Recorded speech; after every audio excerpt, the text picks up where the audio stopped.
veces también se nos cruzan con algunas actividades hospitalarias y tratamos de cumplir también con ustedes. Bien, en los temas que nos han asignado en esta tarde, soy la doctora Lara, trabajo en el Hospital Yanaguara, en el Servicio de Medicina. Si con algunos hemos tenido la oportunidad de trabajar, si es que no, un gusto conocerlos esta tarde. Nos han dado estos temas para trabajarlos con ustedes, que son, si bien es cierto, bastante frecuentes, ¿no? En la práctica clínica tenemos que hacer bastante diagnóstico diferencial. En el curso de reumatología, como saben, tenemos que tocar articulaciones, también el cuerpo en sí entero, es decir, las manifestaciones de estas patologías no solamente se van a limitar a lo que es articulaciones o músculo esquelético, sino también a todo lo que es digamos, expresiones sistémicas, ¿no? En esta oportunidad nos toca hablar sobre el metabolismo del ácido úrico, que no vamos a hacer un detalle al respecto, pero sí es importante que sepamos que en el caso de la hiperuricemia, la gota, ¿no? Está en relación, como saben, al metabolismo de ácido úrico, y esto en relación sobre todo a pacientes con síndrome metabólico. Como ustedes saben, el síndrome metabólico es un problema el que encierra varios problemas, patologías. Y como les digo, esto va de un dominó, obesidad, ¿no? La obesidad nos lleva tal vez a una resistencia a la insulina, una hipertrigliceridemia, ¿no? Una hipertensión arterial, ¿no? Sumado además, ¿no?, este problema. Y entonces tenemos este síndrome metabólico en el que está inmerso este problema. Y dentro de las expresiones de ello, ¿no?, ante todo tenemos que reconocer nuestras articulaciones.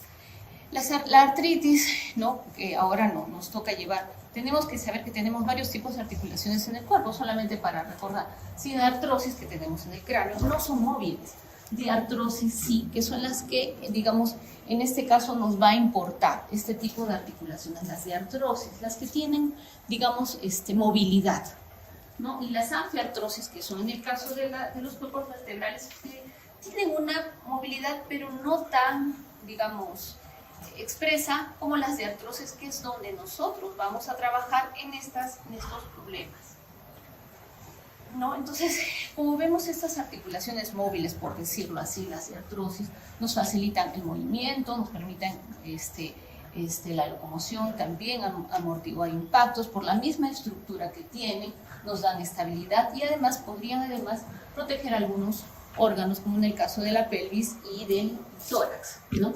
Recordando un poquito la estructura de la articulación, o sea, ya la deben de conocer, tenemos que trabajar, recuerden, con la cavidad sinovial, ¿no es cierto?, y el líquido sinovial, que en este caso nos va a importar para poder realizar el diagnóstico en estos problemas, sea por gota, sea por una artritis, a veces también que no es inflamatoria, una artritis séptica, ¿no? El estudio de este líquido sinovial nos va a dar las luces para poder abordarlo, aparte obviamente de los antecedentes que vamos a tener con la historia clínica, ¿no? Entonces, ¿qué es una artritis? Según la Organización Mundial de la Salud, y en realidad no hay una definición fija de artritis, hay más de 100 afecciones reumatológicas en el que está inmersa el compromiso articular, ¿no es cierto?, donde hay ¿qué? Inflamación, dolor articular, rigidez de una o más articulaciones y que afecta la membrana sinovial, que es diferente a la expresión, como ya ustedes saben, de artrosis, que básicamente es una degeneración articular dada por el desgaste, el roce, ¿no es cierto? Entonces, ¿qué características tienen en general un proceso de artritis? ¿No? Tenemos que es una presentación aguda que puede darse dentro de horas a días, incluso hasta prolongarse en el tiempo, más de 15 días en promedio manejamos en medicina, ¿no?, en el que podríamos decir que es un proceso crónico, ¿no?, que puede prolongarse a través de las semanas, y como ven hay problemas como por ejemplo la artritis reumatoide, ¿no es cierto?, que esta se va a dar mucho más con el tiempo, ¿no? Puede ser monoarticular, oligoarticular, en realidad puede darse a cualquier nivel esta definición de artritis, ¿no? Esta puede ser simétrica o asimétrica y dependiendo de las patologías que ustedes ya van a, seguro en su momento, realizar, por ejemplo, la artritis reumatoide, que suele ser simétrica, ¿no es cierto? o migratorio, ¿no? Y esta artritis puede ser de un tono inflamatorio o no inflamatorio. Entonces, ¿quién nos va a dar esa diferenciación? Cuando, como les decía, el líquido sinovial es quien nos va a dar luces, el estudio del líquido sinovial. Si yo voy a tener, en tal caso, un problema inflamatorio, en este caso, por decirlo así, rodilla, solamente tengo inflamada rodilla, pues entonces, viendo el contexto de mi paciente, antecedentes, si no hay antecedentes, otros antecedentes, por ejemplo, como la artritis reumatoide, que ya viene varios meses, ¿no es cierto?, o semanas teniendo esta afección, yo voy a tener que hacer el estudio de esa inflamación, por ejemplo, de rodilla. Voy a tener que hacer un estudio que se llama artrocentesis, estudio del líquido sinovial para poder determinar. ¿Y quién me va a ayudar eso? El conteo de los leucocitos a nivel de la articulación, que van entre 200 a 2000, ¿no? El rango normal. Y si es más de 2000, diré que es un inflamatorio. Y menos de 2000, una no inflamatoria. Entonces la gota, dentro de las enfermedades que podría dar esta expresión de artritis, ¿no? Se le llamaba también la enfermedad de los reyes. ¿Por qué? Porque los reyes, ¿no?, en el siglo XV, XVI, ¿no?, como ustedes saben, en el viejo mundo, ¿no?, se alimentaban opíparamente, y entonces, producto de esta alimentación, ¿no es cierto?, tan rica, y hasta ahora la podemos ver, entonces empezaban a presentar este cuadro. Entonces, desde entonces ya empieza la descripción de este problema, ¿no? Entonces, en el caso específico de la gota, podemos decir en tal caso que es una enfermedad crónica inflamatoria, es decir, no es de un día, no es de dos, no es de tres, ¿no es cierto?, por depósitos de cristales de urato monosódico. Los cristales de urato monosódico, como saben, son producto del metabolismo de las purinas, en este caso por la ingesta de las carnes que tenemos, o de algunas, por ejemplo, también menestras, que son ricas en ácido, ¿no? Entonces, ¿estas dónde se van a depositar? ¿Y por qué en estas zonas articulares? ¿Por qué se da esto? Porque estos uratos monosódicos son fagocitados y tienen, digamos, cierta predilección justamente por las zonas donde hay bastante contenido glicoproteico, y esto se da mucho a nivel de las articulaciones, de los tendones. Entonces es allí donde se produce justamente este fenómeno. Y sobre todo tienen también predilección de depositarse también en zonas con baja temperatura. Y es por eso que tenemos como expresión, en el caso de gota y el ataque de gota típico, a veces incluso debut, en la articulación del primer dedo del pie. Justamente porque esto es distal, ¿no? La circulación es terminal, ¿no? Hay predilección por la baja temperatura, poca circulación, ¿no es cierto?, rico, como le digo, en los tejidos, ¿no?, porque es una zona del pie que tiene que sostener el cuerpo, entonces hay bastante material de colágeno, proteínas y todo lo que tenga que ver allí como parte de la estructura, ¿no es cierto? Y es entonces, por eso es que tiene esa predilección por esa zona, ¿no? Y esto obviamente está asociado a una hiperuricemia sostenida. O sea, que si yo como rico y tengo mi ácido úrico elevado, no necesariamente voy a hacer un problema de gota. Le llamamos gota cuando ya, entre comillas, se ha expresado, ¿no?, con este ataque, entre comillas, de gota en la articulación inflamatorio, en la articulación del primer dedo, ¿no? Cuando hay una hiperuricemia sostenida, puede o no darse este ataque de gota. O sea, yo puedo tener ácido úrico elevado, hago gota o no hago gota. ¿Eso de qué depende? De la expresión de mi cuerpo, ¿ya? Entonces, ¿en quiénes está más frecuente? Mayores de 75 años, pero en realidad esto es según la literatura, digamos, un poco antigua, por decirlo así, porque ahora vemos en la consulta jóvenes de 30, 40, 50 años que ya tienen estos problemas de gota, de ataques agudos de gota. Incluso, no yendo muy lejos, antes las colelitiasis, ¿no?, eran en adultos mayores o mayores de 50, 60 años. Vemos ahora chicos que ya se operan a los 13, 14 años por colelitiasis. Entonces, ¿qué pasa? Ustedes saben que los cálculos en vesícula son producto del metabolismo de los ácidos biliares y estos vienen de la ingesta de grasas, colesterol, que está en su metabolismo, ¿no es cierto? Imagínense un chico de 13, 14 años ya con cálculos en vesícula, jóvenes ya también incluso de 20, 30 años que pueden cursar con estos ataques.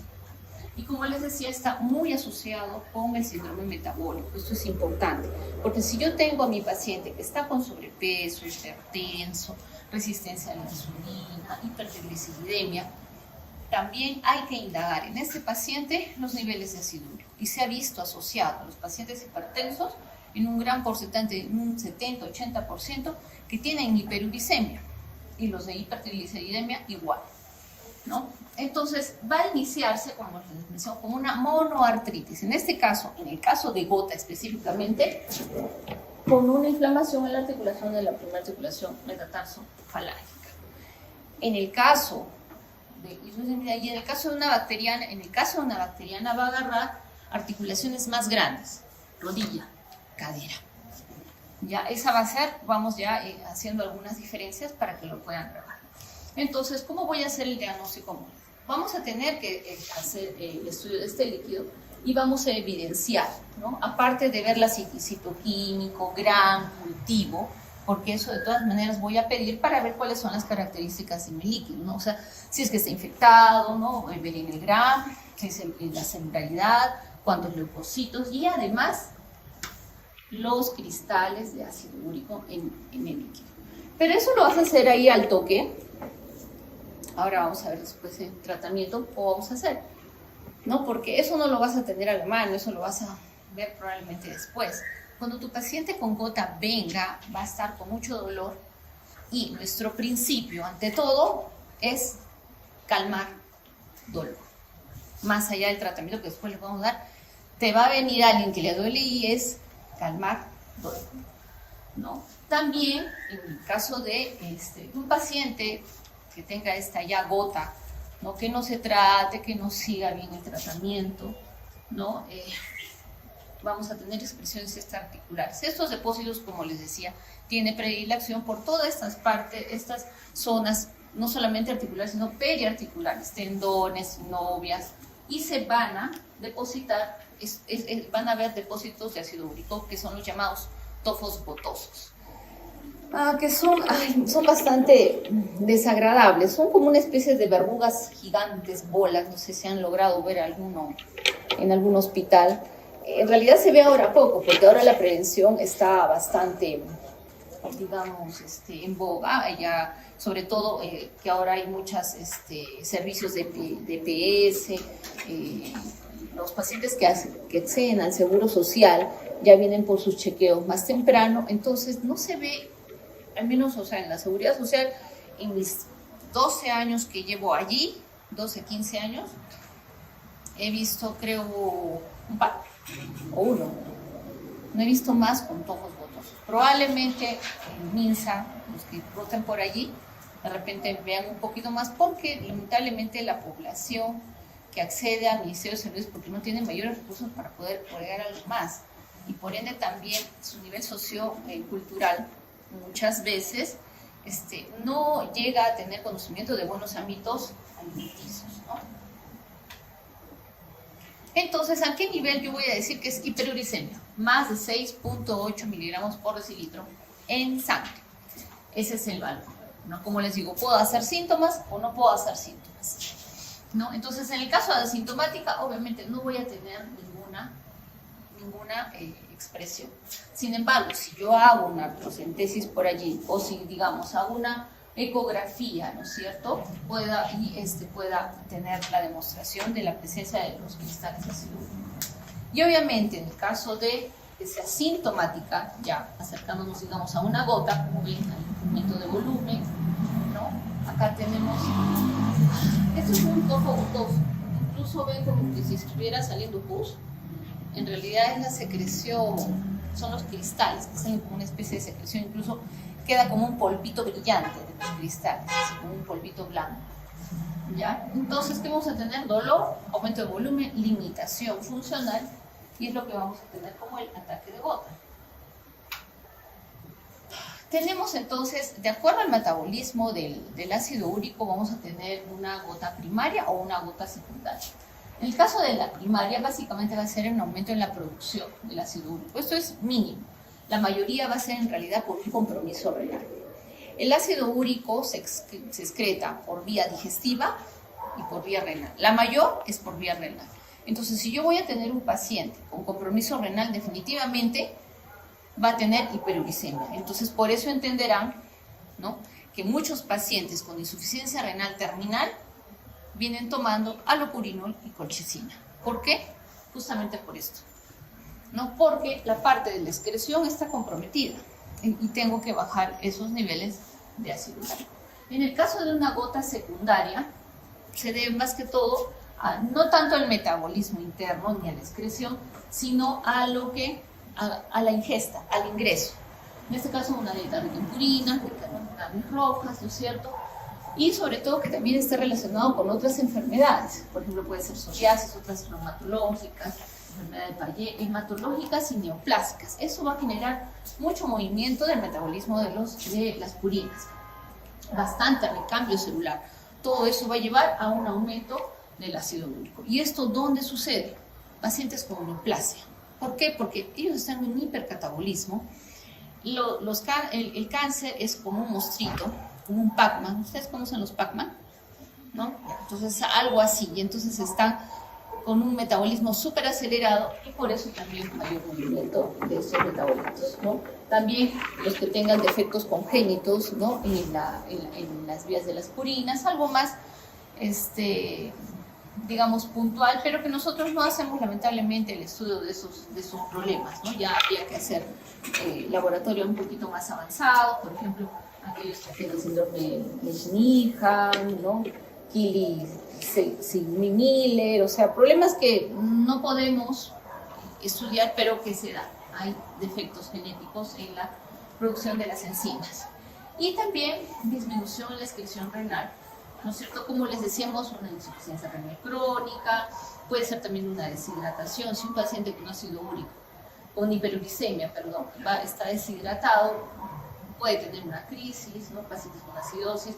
Los pacientes hipertensos que usan antiacidas, diuréticos de asa, hidroclorotiazida, spironolactona, ¿no es cierto?, van a tener también ese riesgo de aumentar su ácido úrico. Entonces, ojo, en estos pacientes hipertensos también hay que controlar eso, ¿no? Algunas intoxicaciones por plomo, ¿no? Enfermedades que van a tener como consecuencia una insuficiencia renal, enfermedad por poliquistosis, ¿no?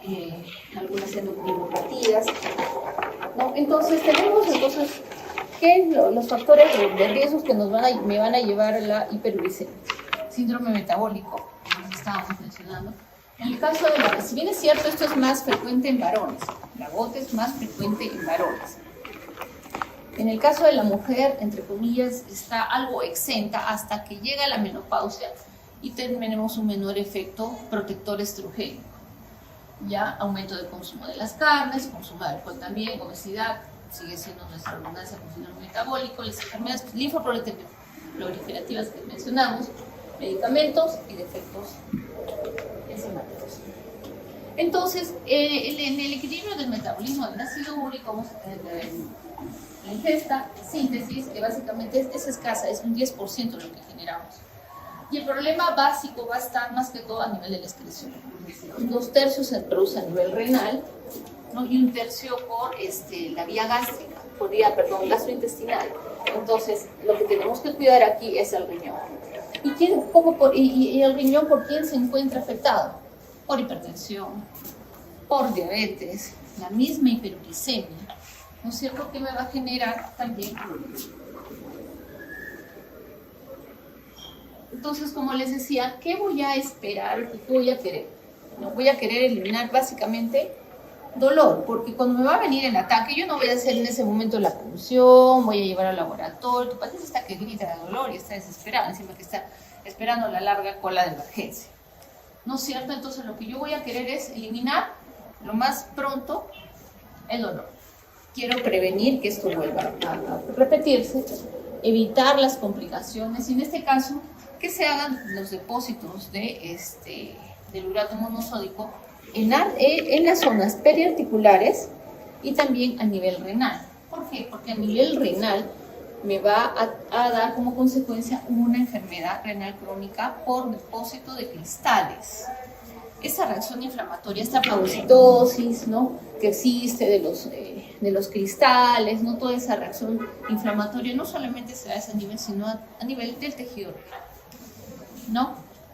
Entonces vamos a querer prevenir o revertir la comorbilidad también que exacerba la enfermedad, ¿no?, lo que estábamos mencionando. Tratamiento. ¿Qué voy a tener en primer lugar? Presencia de dolor, AINES, antiinflamatorio, el que tengas, para para ir calmando, al menos en emergencia, el dolor. Puede ser diclofenaco, puede ser ibuprofeno, digamos por excelencia la indometacina, pero puedes usar el resto. En la dosis sugerían naproxeno puede ser 500 cada 8, ibuprofeno puede ser 400 cada 8, 600 cada 12, ¿no? Puedes usarlo, pero como tú ya estás ahora en quinto, vas a tener en cuenta, pero doctora, y si tiene gastritis mi paciente, si tiene úlcera, exactamente, vas a tener que tener reparos con ese paciente para poder medicar, porque lo puedes hacer sangrar. Entonces tienes que tenerlo en cuenta. Si no responde mi paciente a un AINE, de forma aguda voy a pasar a usar colchicina.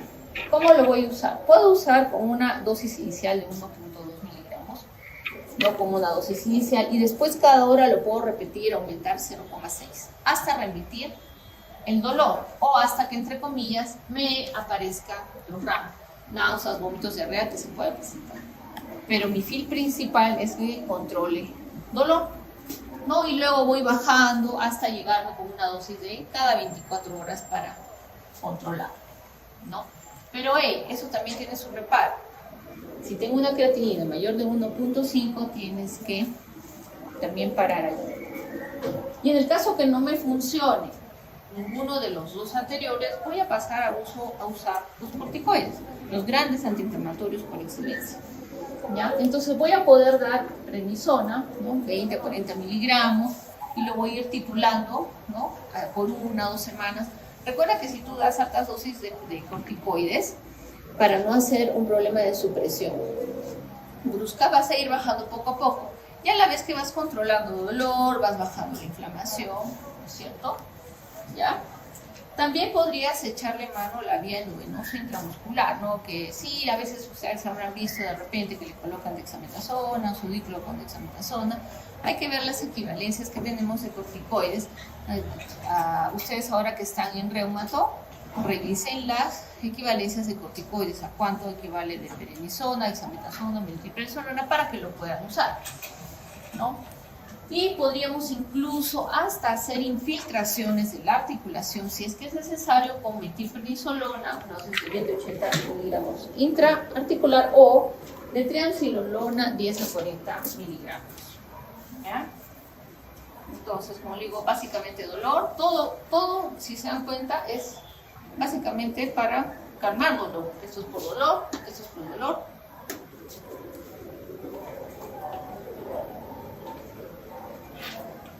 Entonces, acá tenemos una tablita donde vemos esas características del líquido sinovial, ¿no?, en algunas enfermedades reumáticas que ustedes van a tener, ¿no?, para poder hacer la diferencia, ¿no? Como les decía, en cuanto al conteo de los leucocitos, lo máximo es 2000. Normalmente tenemos que además es bastante viscoso y es un amarillo claro. Si yo me hubiese golpeado, ¿no?, y viene tu paciente, no, se me ha hinchado la rodilla, no te dice que se ha golpeado o que se ha golpeado, vamos a tener un amarillo claro, pero además puede haber rasgos de sangre, incluso en una hemartrosis, ¿no? Y los leucocitos, como no ha habido un problema, básicamente, como se dice, infeccioso, inflamatorio, los leucocitos se van a mantener en rango normal.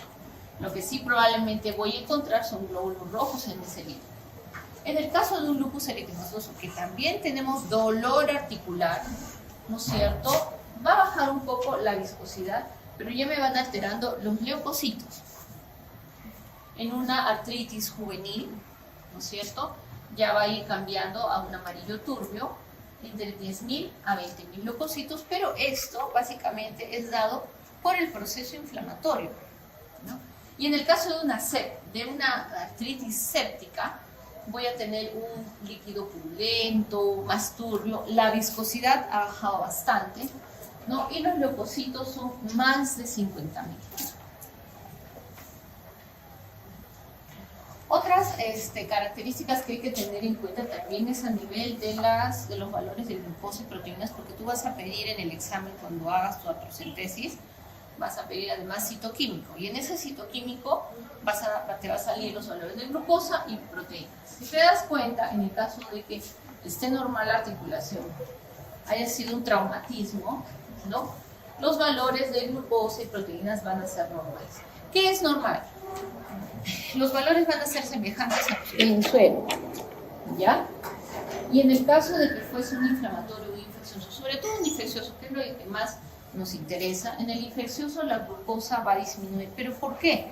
Porque las bacterias les gusta comer rico, entonces se van a comer glucosa, entonces esta glucosa va a bajar. Entonces te lo digo así para que más o menos te puedas acordar y saber que en una séptica las bacterias se lo comen todo y baja la glucosa porque se lo comen todo. Algo así semejante con lo que es las proteínas, porque van a haber más productos nitrogenados, producto también del metabolismo de las mismas bacterias, recuerden. Entonces tus proteínas, al contrario de la glucosa, van a estar elevadas. Los cultivos te van a salir, en el caso, ya que hay así por un traumatismo, un inflamatorio, en el infeccioso, sí, obviamente, te va a salir positivo. ¿No? Acá un ejemplo de cómo se puede abordar para hacer una artrocentesis. Puede ser para infiltración o artrocentesis, ¿no? Colocar la rodilla flexionada, casi entre 45 y 60 grados, ¿no es cierto? Y al costado de la rótula vamos a proceder a introducir nuestra aguja para hacer la aspiración. Obviamente preinfiltración de partes blandas con lidocaína, epinefrina, por favor. Hay otro problema que nos puede hacer confundir. Los cristales de urato monosódico no son los únicos que se van a precipitar. Otros en frecuencia también son los de hidrato de pirofosfato de calcio. Esos también nos van a dar artritis por depósitos de cristales, ¿no? En este caso, ¿no? También se le llama pseudogota, porque el cuadro va a ser totalmente idéntico, las mismas características, vas a actuar de la misma forma para la terapéutica, de la misma forma para el diagnóstico, pero en ese rato, como te digo, no te vas a poner al microscopio a mirar los cristales si son de pirofosfato o si son de urato monosódico, ¿no? Tú vas a calmar ¿qué? Dolor. Ya después vas a filosofar, harás tus estudios para poder confirmar y dar tu diagnóstico más fino. ¿Cómo, en qué los voy a diferenciar? En la gota, obviamente son cristales de urato monosódico. En la pseudogota, que se llama esto, ¿no? Pirofosfato cálcico, en relación a las carnes, en relación al metabolismo calcio, lácteos, etc. ¿No? Los cristales son en forma de aguja, los cristales son en forma de rombo. Hay birefringencia negativa, birefringencia positiva. Los de gota son amarillos, los de la pseudogota son azules. Para cuando vayas al microscopio. Entonces, ¿qué es lo esencial para el diagnóstico de esto? Como les digo, es muy semejante al cuadro de la gota, no vas a poderlo diferenciar. Sin embargo, en cuanto a la presentación, en la gota, sí o sí, con más frecuencia es primer dedo. En el caso del pirofosfato son rodilla, cadera, en que se va a dar más frecuente la presentación, ¿no? Por eso dice acá, ¿no? Que imita mucho lo que es la gota, imita mucho la artritis reumatoide. Pues entonces tú vas a también hacer una buena anamnesis en cuanto a la cronología de esta historia de dolor articular, ¿no? Esto lo vamos a ver, como les digo, con el aspirado de mi líquido, ¿no es cierto? Que lo voy a ver a microscopio, ¿no? Y vamos a ver con mi historia clínica y lo que vaya viendo, ¿no? Los factores de riesgo que vayan a estar asociados. Y en este caso también va a estar asociado a un hiperparatiroidismo. ¿Por qué? Porque está en relación al metabolismo del calcio. Acá tenemos algunos cristales, estos son de monourato sódico, de monourato, y de estos son los de pirofosfato.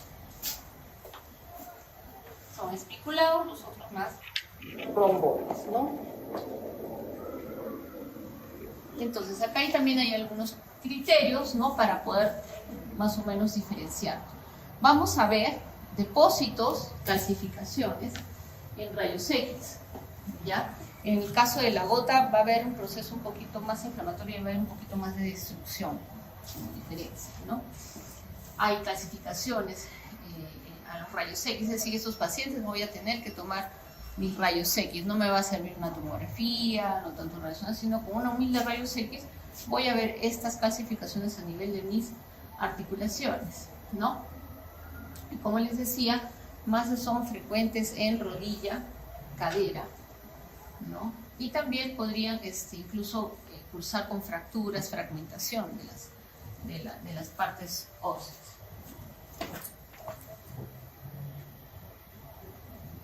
Poco frecuente, como, ¿no?, acá dice que es poco frecuente que sea en articulaciones pequeñas, hombro o rodilla, ¿no?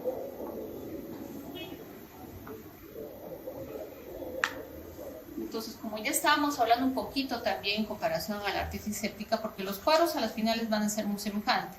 Tú vas a tener a las finales una articulación con aumento de volumen, dolor, ¿no es cierto?, con signos de flebosis, con limitación funcional, y no vas a saber de qué se trata, ¿no es cierto? Si lo vas a ver solamente, si vas a ver a un paciente así, te va a ayudar obviamente tu anamnesis, tus factores de riesgo y todo eso, para que te vayan orientando a tu posible diagnóstico. Entonces, en el caso de una artritis séptica, generalmente se da en menores de 5 años, pequeños, sobre todo porque los pequeños suelen tener complicaciones, a veces ellos se caen y cursan con hemartrosis, y a veces no se dan cuenta los pequeños, y a veces hay erosiones, ¿no es cierto?, se contamina, ingresan los gérmenes y pueden hacer problemas de artritis séptica, rodilla, ¿no? Y mayores de 80 años. Esto no es tan cierto de mayores de 60 años, porque como les digo, los rangos han variado bastante.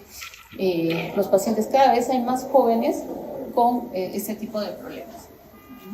Bajo nivel socioeconómico, como les digo, básicamente porque de repente no haya buenos hábitos de estilos de vida, ¿no? O sea, mala alimentación, ¿no? Sexo masculino. Que estén también en relación, como hemos visto, ¿no?, también con algunas enfermedades de inmunosupresión. Es decir, no a cualquier persona le va a venir una artritis de articulación, ¿no?, una artritis séptica, ¿no? Tiene que tener algún grado de inmunosupresión. Y esto es, en primer lugar, diabetes. Como les digo a los chicos, todo le va mal al diabético, todo.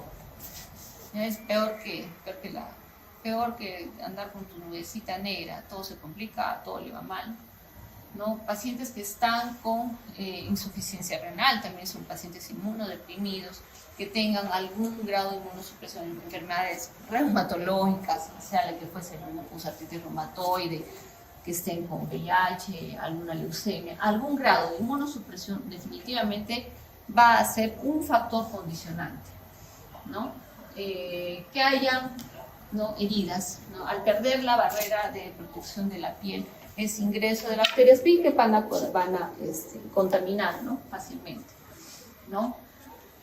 Un problema importante, el problema de un antecedente de cirugía articular. Esto es bien apremiante, porque cuando existe una artritis séptica, una artritis bacteriana, ¿no?, el problema es que te va a destruir la articulación, y muchas veces estos pacientes van a tener que ir a un proceso quirúrgico. Pero si te das cuenta, si con el tiempo se va destruyendo producto de este proceso infeccioso inflamatorio de la articulación, ese paciente, y mucho más es que tiene este antecedente de cirugía, de una cirugía previa, de prótesis, ¿no? El tratamiento es largo, van a quedar con secuelas, no van a recuperar la articulación original, definitivamente van a estar con prótesis, o van a estar definitivamente con una secuela que no van a poder movilizarse como antes. Entonces, es importante identificarla e iniciar tratamiento antibiótico temprano. Por eso es que hay que hacer lo más pronto también tu diferenciación, pero dirás, pues en ese rato, ¿cómo lo voy a hacer? Sí, vas a ir calmando dolor, sí vas a ir tomando sus exámenes y de acuerdo a lo que tengas en tus historias clínicas, empezarás, si es que es necesario, ya con tratamiento antibiótico, ¿no? ¿Qué microorganismos son más frecuentes? Estafilococo, ¿no? Porque obviamente es el que está más en la superficie de la piel. También los gram negativos. Pero en quienes se da la frecuencia con bacilos gram negativos. Los gram negativos generalmente se dan igual en pacientes inmunodeprimidos, diabéticos. Si alguno ha visto, no sé si comió alguna vez pacientes con pie diabético, ¿no? Los pacientes con pie diabético, ¿cuál es el germen por excelencia allí? ¿Son estafilococos? No. ¿Son estreptococos? No. Son E. coli, Pseudomonas, Klebsiella, ¿y qué son ellos? Gram negativos. Entonces, los gram negativos asociados a quiénes están? A inmunodeprimidos, adictos, ¿no? ¿Por qué? Porque comparten, ¿no? las jeringas, porque como no tienen dinero y prima más su adicción, comparten, ¿no? Jeringas, ancianos, ya tienen un backup bastante disminuido, inmunodeprimidos y las comorbilidades que les estamos mencionando, ¿no? Que sea diabetes mellitus, insuficiencia renal, algún problema oncológico, alguna enfermedad reumatológica, ¿no? Autoinmune, ¿no? Igual para los estreptococos beta hemolíticos, ¿no? Comparten lo mismo. En procedimientos ortopédicos, es decir, los que han sido operados de cadera, rodilla, prótesis, vamos a tener más frecuentemente estafilococos coagulases negativos. Y micobacterias y hongos, más en pacientes con inmunodeficiencia. Todas las cosas raras les pasan a los inmunodeprimidos, todo, ¿no? Bueno, este ya está más raro, ¿no? Con una mordedura humana. Dicen que yo quería ver hace tiempo qué bacterias tiene la mordedura humana y qué bacterias tiene la mordedura del perro. No sé si ustedes saben, pero por curiosidad, a ver, comparen. Yo quería hacerlo hace tiempo, pero supuestamente la mordedura del humano es más cochina que la del perro. Así que por eso es que probablemente ponen eso. Qué triste, ¿no? Somos re cochinos, ¿no? Entonces, el tratamiento antibiótico va a depender obviamente de la etiología y de la identificación del germen. ¿Y eso cuándo se va a dar? Recuerda que cuando tú has hecho el aspirado de tu articulación, ¿no es cierto? Has hecho una tu artrocentesis, has mandado tu gramicultivo, que no le puse en ningún lado, tu gramicultivo, tu citoquímico, ¿no es cierto? Entonces allí, pero tu cultivo, ¿cuándo te va a salir? ¿En un día? No. ¿2 días? No. 3. Una semana. Un cultivo aquí en la China con chinchilla, Rusia y todo lo demás es una semana. Mientras tanto, ¿qué vas a hacer? Tienes que iniciar tratamiento ya. Si ustedes han tenido oportunidad de revisar las, ¿cómo se llaman estas? La Surviving de Sepsis Campaign, ¿sí?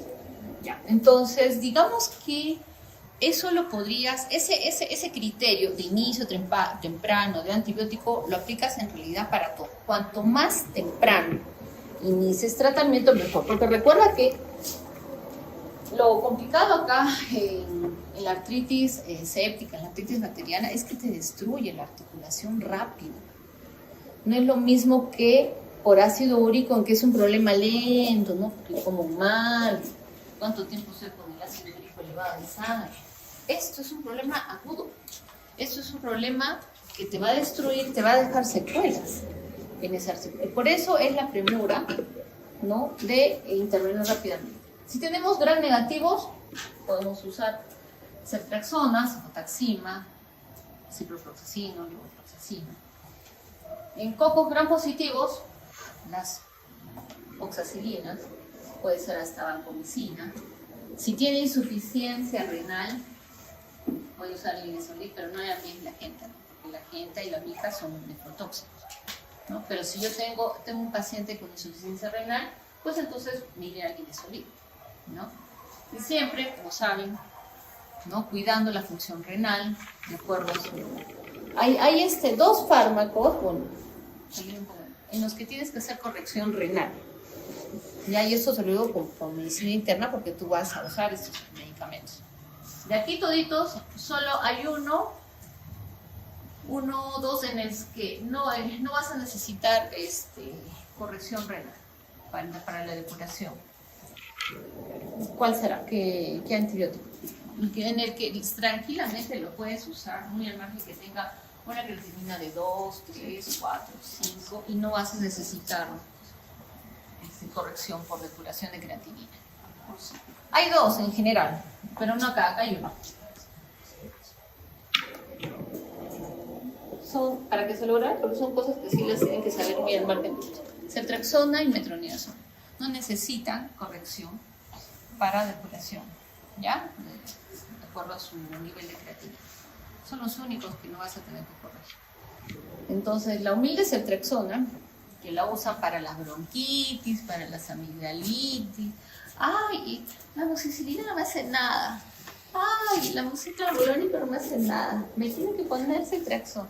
Muchos de los pacientes vienen, le exigen, lo ponen en problemas al médico, ¿no es cierto? Porque dice de que le dieron amoxicilina, como si fuera mala la amoxicilina. Si tú usas bien los antibióticos, o sea, tú vas a ser sensible y vas a responder. Pero si tú estás usando, que me dio la gripe, no sé qué, te fuiste por tu ciprofloxacino, te fuiste con el ácido clavulánico y encima terminas con una humilde faringitis y terminas con la ceftriaxona, estás entrenando toda tu flora. Ya, estás entrenando, cuando te dé una mera no vas a tener que darle a ese paciente. Ese es el tema. No se dejen sorprender, por favor, porque estos medicamentos, muchos ya tienen bastante resistencia y es justamente por el mal uso de los medicamentos. Y eso parte básicamente en los procesos respiratorios, que son los procesos más frecuentes. La gente se automedica. Hasta una vez encontré que estaban usando acitromicina 3 veces al día por 7 días. No hice mayor escándalo, eso porque no era el momento, no tenía tiempo, pero así del mal uso de medicamentos. Y cuando tú vas a querer actuar, la verdad, no van a tener buena evolución. Y si encima es diabético, insuficiencia renal, peor. Entonces, les traigo a cotación eso para que también se cuide justamente esta sensibilidad. Porque si no tienes eso, no vas a tener que darlo. Uno que no vas a tener y otro que va a gastar más, ¿no? Bacilos gram negativos, cocos gram negativos, ceftriaxona, alternativas, tronam, ya cositas más fuertes, ¿no? Igual cefotaxima, ciprofloxacino. Acá no estamos hablando ninguno de los meropenem, imipenem, que muchas veces ya hospitalariamente tenemos que rotar porque no responden a tratamiento, porque ya vienen a veces maltratados. Uno porque no cumplen el tratamiento y otro porque tienen un historial justamente de mal uso de antibióticos. El tratamiento quirúrgico. El tratamiento quirúrgico es, digamos, la última opción que se tendría en estos pacientes con artritis séptica. ¿Ya? Hay que tratar de que esto no llegue, pero lamentablemente si esto se da por el tiempo prolongado del tratamiento, las secuelas que pueda tener, lamentablemente van a tener que ir a una artroplastía o incluso una artrodesis. Y la artrodesis significa que esta articulación ya va a perder movilidad. ¿Ya? Entonces hay que justamente actuar pronto y en forma adecuada.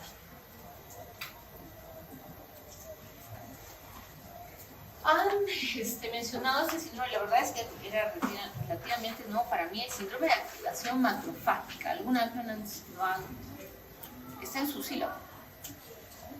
Ya, bien.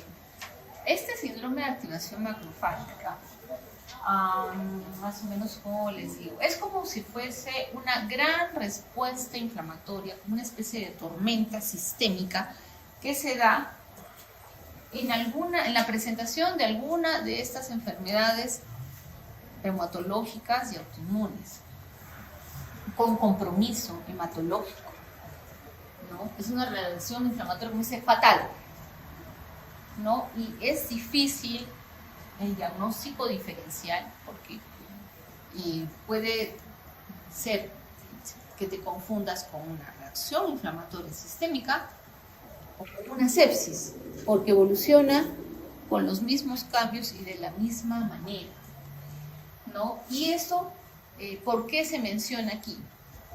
Porque puede desencadenarse en asociación a enfermedades reumáticas. Hemos tenido pacientes hospitalizados en estudio, ¿no?, de pacientes con lupus, vasculitis, y que de pronto en este interín que vienen van teniendo una evolución tórpida. Los pulsas, los manejan, hacen compromiso pulmonar, compromiso renal, hepático, o sea, es una desgracia. Y tú le pones antibióticos, lo pulsaste y el paciente sigue yendo mal, ¿no? Esto también se da en los problemas neoplásicos, cuando estás dando quimioterapia, ¿no?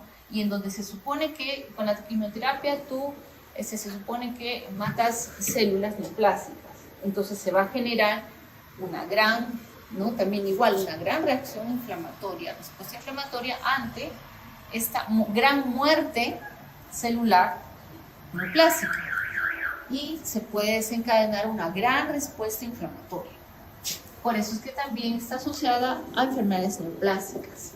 También pueden ser infecciosas, como les digo, porque se comporta de una manera muy semejante. Drogas algo más alejado, pero en general diría que lo más importante es eso: reumáticas, neoplásicas e infecciosas. Más en niños que adultos. Sin embargo, en adultos, que yo he venido viendo en la presentación de enfermedades autoinmunes, como les digo, se ha presentado. Ese comienzo agudo, puede haber fiebre, ¿no? Puede haber delirio, psicosis, ¿no? En un síndrome, ¿no?, de respuesta inflamatoria sistémica, puedes tener esplenomegalia aquí, puedes tener hepatopatía aquí, puedes tener crecimiento de ganglios aquí, bien. En un linfoma puedes tener crecimiento aquí, bien. El tema, ¿no?, es como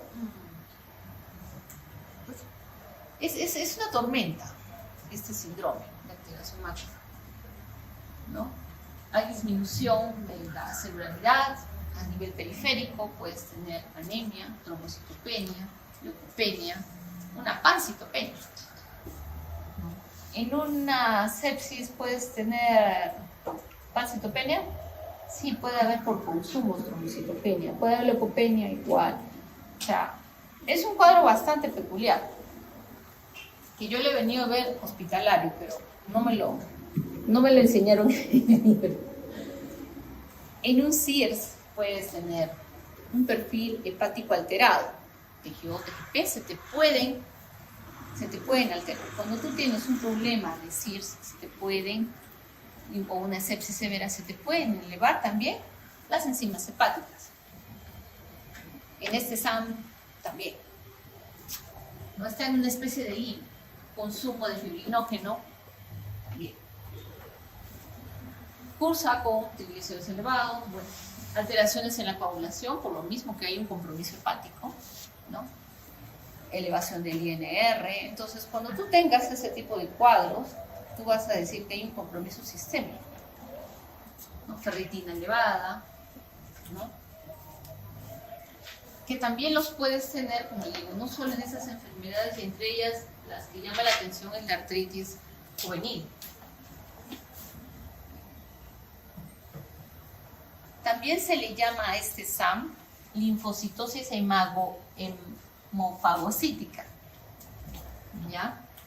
En que han sugerido también algunos marcadores para este cuadro. O sea, este SAM le han tratado de dar también ese nombre, porque justamente el problema se da a nivel de los linfocitos, ¿no? Y hay un marcador, ¿no?, es este marcador SCD-163. Por si acaso no lo voy a poner en el examen, no quiero que lo sepan. ¿No? Que están buscando marcadores más específicos. Como verán, el cuadro es tan bizarro, tan así, ¿no?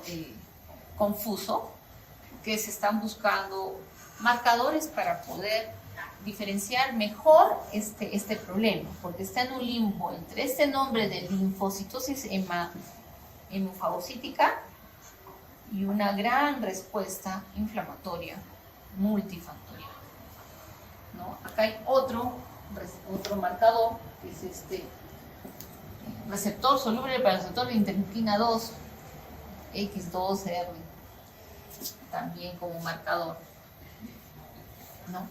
Y como les decía, se puede confundir este cuadro con actividad de enfermedad subyacente o con una sepsis.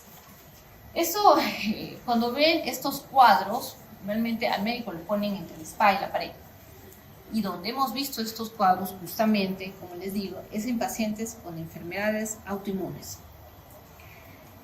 Que hemos tenido un estudio de lupus, vasculitis, por ahí AR, no, que eso es vasculitis, no, que es AR, no, eso es lupus, peleándonos entre nosotros con todas estas características, como han visto, pero que a las finales no sabemos qué hacer con el paciente, cómo detener esa tormenta.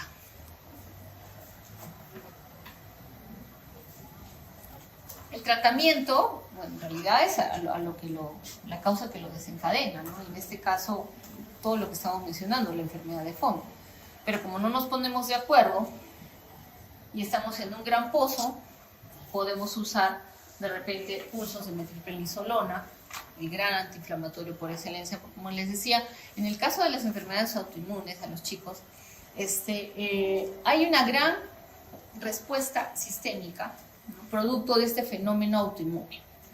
Entonces, este fenómeno autoinmune se da en todo el cuerpo, que si más en el ojo, que si más por aquí, que si más en la articulación, que si los vasos, que no sé qué. A las finales es sistémico. Y el problema se va a expresar donde al cuerpo, a la enfermedad le dé la gana. Hemos tratado, ¿no?, de ponerles casillas, ¿no? La casita del lupus, la casita de artritis, la casita de vasculitis, pero nada te dice que ellas se tengan que mezclar entre sí. ¿Quién dice que no se pueden mezclar? ¿Somos nosotros los que vamos a poder encasillar eso? ¿Nosotros vamos a dominar a la enfermedad? No, la expresión del cuerpo es como le dé la gana. Entonces, con eso quiero decirles que también amplíen su vista con las enfermedades reumatológicas, las autoinmunes, porque son sistémicas. Entonces, no te encasilles o te trates sí, te vas a tener que grabar algunas cosas, pero también tener en cuenta que la aparición de estas expresiones autoinmunes van a ser en cualquier parte del cuerpo. Y vas a tener estos overlap, estos enfermedades de tejido mixto, eso hay un montón. Porque como te digo, las enfermedades autoinmunes a las finales, por ser sistémicas, van a aparecer donde quieran, ¿no? Pero tú dirás, ¿y ahora cómo se queda esta expresión? Ay, pero tiene esto y esto y ahora, pero salió negativo. Es así. ¿Ya? Entonces, a eso se debe de que al haber una gran inflamación en el cuerpo por esto, necesitamos un gran antiinflamatorio. ¿Y quién es este gran antiinflamatorio? Los corticoides. Como les digo, los corticoides lo cura todo. Entonces esto como una primera, digamos que nivel porque algo le tienes que dar a ese paciente. Se está incendiando el paciente, como ves, con todo lo que hemos mencionado. ¿No es cierto? De acuerdo a ello, si me responde, bueno, pasaré a vía oral, ¿no? Porque generalmente los pulsos de metilprednisolona en forma general los damos entre 500 a 1 gramo. Puede ser por 1 a 3 días. Y eso, como ven, ese esquema lo van a tener repetido en varias enfermedades cuando tú vas a apagar un primer incendio, el que fuese, ¿no? De estas enfermedades autoinmunes. Y en este caso de este síndrome que está dentro, ¿no? De ahí puedo pasar a una vía oral. Y en el caso de que no me funcione, ¿no es cierto?, voy a tener que pasar de repente a otros medicamentos como la ciclosporina, ¿no? para poder controlar justamente esta gran respuesta, ¿no? Porque, por ejemplo, en el caso de la ciclosporina es un efecto estabilizador de la membrana del macrófago, ¿no? Inmunoglobulinas también para ayudarle a tu cuerpito a defenderse, porque está en una tormenta, ¿no? En un incendio y le tienes que ayudar. También le puedes ayudar con inmunoglobulinas o el fetopósito, ¿no? Y también hay otros que, bueno, este no lo tenemos acá, que es la anakinra, un antagonista, receptor humano interleucinado. Es decir, como ven, tratando de actuar sobre mediadores inflamatorios. No hay algo específico. Están tratando de actuar básicamente a ese nivel, ¿no? También terapia biológica, ¿no? Si tu paciente no responde, ya te macetol, le inmunoglobulina, por cierto, nos queda, felizmente ya hay terapia biológica con muy buena respuesta, ¿no? Para poder controlar esta respuesta en tu paciente. Tocilizumab o algún sumab que exista, porque la verdad es que en realidad es lo que tengamos. Donde más trabajamos la terapia biológica es en el seguro, no sé si estén trabajando eso en MINSA, creo que sí. ¿Sí? ¿Alguno ha estado en MINSA? En los hospitales ministerios no han escuchado si están usando terapia biológica. Me parece que sí, pero es reciente. En el seguro ya, al menos en Yanaguara, están trabajando ya un poquito más.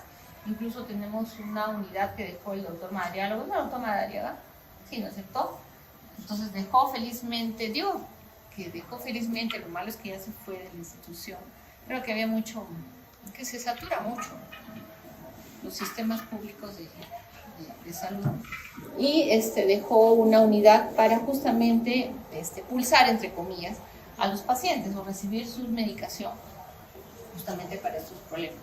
No solamente por un SAM, esto es agudo, esto es intrahospitalario, ¿no? Sino también pacientes con el reumatoide, incluso vasculitis, que requieran el uso de terapia biológica con muy buenos resultados. Pero no es de primera línea, como ves.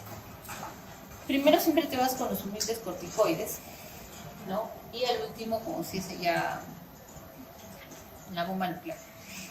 Bueno, hasta ahorita, ¿no? Que tiene muy buenos resultados, pero siempre hay que tener esa escalera. Entonces, este síndrome de activación macrofágica, en realidad, es esa respuesta, gran respuesta o gran tormenta. ¿Cuándo la van a ver?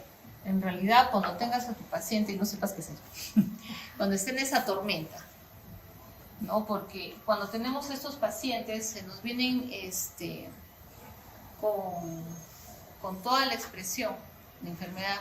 Donde más he visto es enfermedades autoinmunes. Entiendo que también en los casos de pacientes oncológicos bastante, ¿no? Que ellos también manejan este tipo de problemas, pero lo que es medicina interna, básicamente con quienes más se da es con enfermedades autoinmunes. Y no solamente es el tema de enfriar el cuadro, sino también como te confundes con un cuadro de sepsis como esto, eso también hay un cuadro de sepsis. En un cuadro de sepsis tienes alteración hepática, renal, puedes tener pasitopenia, trombocitopenia por consumo, alteración de DNR, o sea, toda una tormenta, ¿no? Y que la tienes que asumir como tal. Muchas veces no vas a llegar en ese momento al diagnóstico de qué lo ocasionó. Lo importante es hacer el soporte. Y el soporte es que sí. Es como si tienes el incendio. ¿Vas a ponerte a investigar qué causó el incendio o lo vas a apagar? Lo apagas. Y de eso se trata. Eso, pero que lo tengas presente.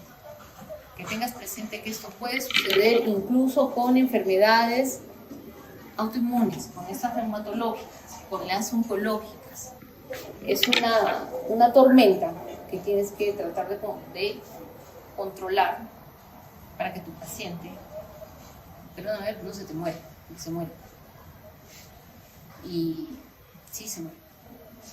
A veces se van a UCI y todo lo demás, y así se han muerto bastante. Justamente por presentar este síndrome que asumo que, bueno, poco a poco lo han ido yo, porque a mí no me lo presentaron, pero sí lo he visto.